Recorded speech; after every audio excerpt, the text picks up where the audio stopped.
राधे राधे बंधुओं, बहुत स्वागत है आपका ज्योतिष धर्म चैनल पर। बंधुओं, इस वीडियो में हम बात करेंगे धनु राशि और लग्न वालों के लिए 2024 किस तरह के परिणाम लेकर के आएगा। साथ ही बताएंगे आपको इस पूरे वर्ष की शुभ तिथियां और अशुभ तिथियां, जिनमें आप संभल करके रहें और वो खास उपाय जिनको करके आप इस पूरे साल को उत्तम बना सकते हैं। आप हमारे वीडियो को अंत तक देखें। आपको वीडियो पसंद आए तो आप शेयर करें, जिससे कि और लोगों को भी इसका लाभ मिल सके। आपने अब तक हमारा चैनल सब्सक्राइब नहीं किया तो प्लीज सब्सक्राइब कीजिए। यदि धनु राशि और लग्न वालों का ग्रहों का गोचर देखा जाए तो साल के शुरुआत में ग्रहों की स्थिति कुछ इस तरह से रहेगी। आपके प्रथम भाव में सूर्य और मंगल रहेंगे, वहीं आपके तृतीय भाव में पूरे वर्ष भर शनिदेव स्वयं की राशि में विराजमान रहेंगे। राहु पूरे वर्ष भर आपके चतुर्थ भाव में रहेंगे।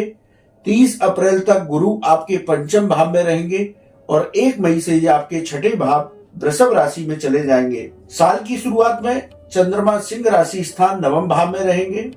केतु पूरे वर्ष भर, इसमें कोई चेंज नहीं होगा, आपके दसम भाव में रहेंगे। वहीं शुक्र और बुध आपके द्वादश भाव में गोचर करेंगे। यदि प्रमुख ग्रहों की स्थिति पर थोड़ी सी दृष्टि डाली जाए तो शनिदेव मूल त्रिकोण में स्वयं की राशि में बैठ करके आपको बहुत अच्छा फल देने वाले होंगे, लेकिन राहु चतुर्थ भाव के फलों को बिगाड़ेंगे। साथ ही इनका दृष्टि संबंध आपके दसम भाव पर होगा, आपकी जीविका का पर होगा, तो यहाँ भी ये आपके उत्तम फल नहीं देंगे। गुरुदेव आपके पंचम भाव में भी उत्तम फल प्रदान करेंगे और जब ये छठे भाव में जाएंगे, यानी कि रोग, ऋण और शत्रुओं के भाव में भी जाएंगे, तो वहां भी आपको उत्तम फल प्रदान करेंगे।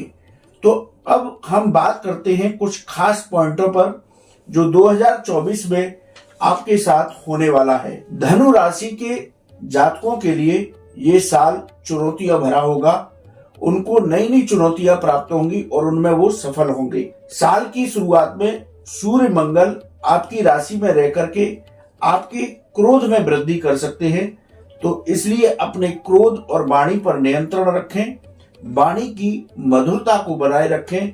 व्यर्थ के वाद विवाद से निजी जीवन और कार्य क्षेत्र प्रभावित हो सकता है, इसलिए अपने व्यापार हो चाहे नौकरी, उसमें किसी से भी आप वाद विवाद की स्थिति से बचें। 30 अप्रैल तक देवगुरु बृहस्पति पंचम भाव में रह करके उत्तम फल देंगे। ये भाव आकस्मिक धन लाभ का है, विद्या का है, संतान का है, प्रेम संबंधों का है।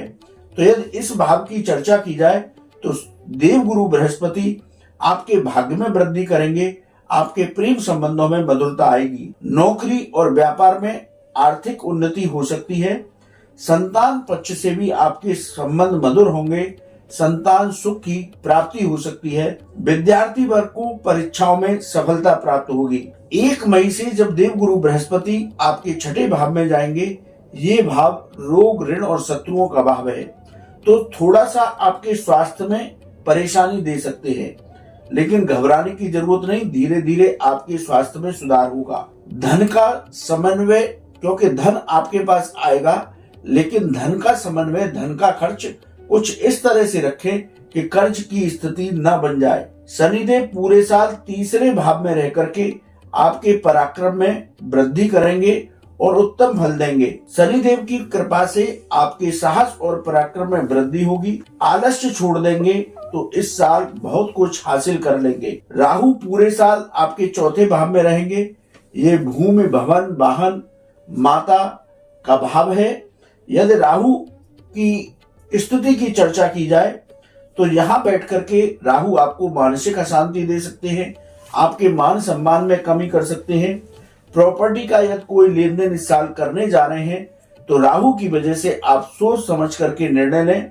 पेपरों को अच्छी तरह से चेक कर लें, उसके बाद ही किसी प्रॉपर्टी की डील को फाइनल करें। माता से वाद विवाद की स्थिति से बचें। माता के स्वास्थ्य का ध्यान रखें। राहु का सीधा संबंध आपके कार्य क्षेत्र से है, दसम भाव से है। यहाँ स्वयं केतु विराजमान है कन्या राशि में, तो आप अपने नौकरी और व्यापार स्थान पर भी किसी से भी वाद विवाद की स्थिति से बचें, यानी कि अपने अधिकारियों से झगड़ा नहीं करें। अपने व्यापार लोग, अपने जो लोगों के साथ उनकी साझेदारी है, उनसे झगड़े से बचें। नौकरी में कई बार उतार चढ़ाव की स्थिति आएगी, क्योंकि राहु यहाँ से सीधे दृष्टि डालेंगे, आपके मन को भ्रमित करेंगे। तो इससे आपका मन करेगा कि मैं नौकरी छोड़ ही देता हूं, लेकिन ऐसी स्थिति से, ऐसे डिसीजन लेने से आपको बचना होगा। व्यापारी वर्ग के लिए बात की जाए तो साल की शुरुआत अच्छी होगी। व्यापारी वर्ग को आर्थिक लाभ प्राप्त होगा पूरे वर्ष। व्यापारी वर्ग का यदि कोई काम सरकारी माध्यम से होता है तो उन लोगों को भी लाभ प्राप्त होगा। व्यापारी वर्ग के लिए साल का मध्य जो है बहुत उत्तम परिणाम लेकर के आएगा। द्वादश भाव में शुक्र और बुध ये आपके खर्चे बढ़ा सकते हैं, तो आप थोड़ा सा अपने खर्चों पर नियंत्रण रखें। हमने पहले भी कहा था, जब छठे भाव की चर्चा की थी, जब 1 मई को गुरु यहाँ आएंगे, तो यहाँ पर भी हमने चर्चा की थी कि अपने पैसे का समन्वय इस तरह से करें कि कर्ज लेने की स्थिति न बने। धनु राशि के जातकों को साल की शुरुआत में मेहनत से धन की प्राप्ति होगी। पूरे वर्ष भर धनु राशि और लग्न के जातक अपने स्वास्थ्य का विशेष रूप से ध्यान रखें। यदि कोई बीमारी पुरानी चली आ रही है तो कोई भी लापरवाही न बरतें। अपनी दवाएं, अपने चेकअप समय से कराएं। धनु राशि और लग्न वालों के लिए यदि किसी विशेष राजयोग की बात की जाए तो इस साल उनको मालव्य महापुरुष राजयोग का लाभ प्राप्त होगा, जो उनको धन लाभ कराएगा, नौकरी में वेतन वृद्धि, पदोन्नति कराएगा, व्यापार में बहुत अच्छी डील कराएगा। तो धनु राशि के जातकों के लिए ये मालव्य योग इस साल बनेगा। यदि धनु राशि के जातकों के लिए बात की जाए कि उनके लिए इस साल कौन से दिन शुभ रहेंगे, तो 14 फरवरी से लेकर 14 जुलाई तक आपके दिन शुभ रहेंगे। इनमें आप अच्छे कार्य कर सकते हैं।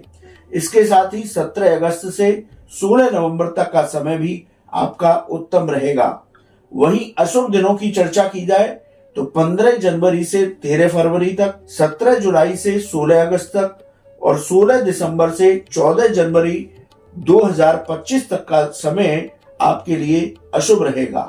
तो इन दिनों में थोड़ा संभल करके रहना होगा। यदि उपायों की बात की जाए तो धनु राशि देवगुरु बृहस्पति की राशि है, इसलिए आप भगवान लक्ष्मी नारायण की उपासना करें। बृहस्पतिवार का व्रत रख सकते हैं तो व्रत रखें और मंदिर में केले का दान करें, तो ये पूरा वर्ष आपको उत्तम फल देगा। बंधुओं, आपको वीडियो कैसा लगा आप कमेंट बॉक्स में लिखें। यदि आपका कोई सवाल है तो आप हमारे व्हाट्सएप नंबर पर लिखें, हम उसका जवाब अवश्य देंगे। आपके लिए आने वाला वर्ष मंगलमय हो। राधे राधे।